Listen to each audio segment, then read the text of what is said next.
উচ্চশিক্ষার সুযোগ পেলেও মালয়েশিয়ায় কাজের সুযোগ পান না বাংলাদেশি শিক্ষার্থীরা, আর তাই পড়াশোনা শেষ করে তাদেরকে দেশে ফিরে আসতে হয়।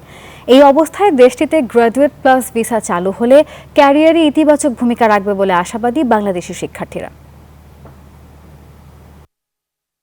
জীবনযাত্রার ব্যয় এবং পড়াশোনার খরচ অন্যান্য দেশের তুলনায় অনেক কম হয় বাংলাদেশি শিক্ষার্থীদের পছন্দের তালিকায় এশিয়ার শান্তিপূর্ণ দেশ মালয়েশিয়া। দেশটিতে বর্তমানে 2 লাখের বেশি বিদেশি শিক্ষার্থীর মধ্যে বাংলাদেশিরা অন্যতম শীর্ষস্থানে রয়েছে।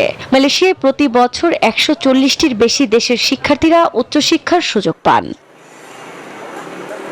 বর্তমানে 10টির বেশি বিশ্ববিদ্যালয়ে 20,000-এর বেশি বাংলাদেশি শিক্ষার্থী পড়াশোনা করছেন। প্রকৌশলী, ব্যবসা ও প্রযুক্তি বিভাগে তাদের উপস্থিতি বেশি। ভিসা জটিলতা না থাকাও আকর্ষণের অন্যতম কারণ।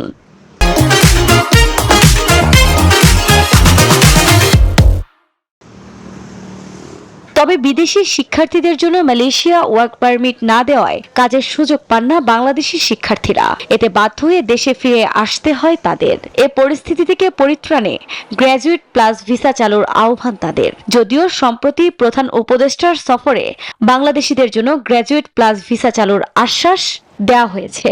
এটি কার্যকর হলে পড়াশোনা শেষে চাকরি বা ইন্টার্নশিপের সুযোগ তৈরি হবে, যা বাংলাদেশি শিক্ষার্থীদের ভবিষ্যৎ ক্যারিয়ারে ইতিবাচক ভূমিকা রাখবে।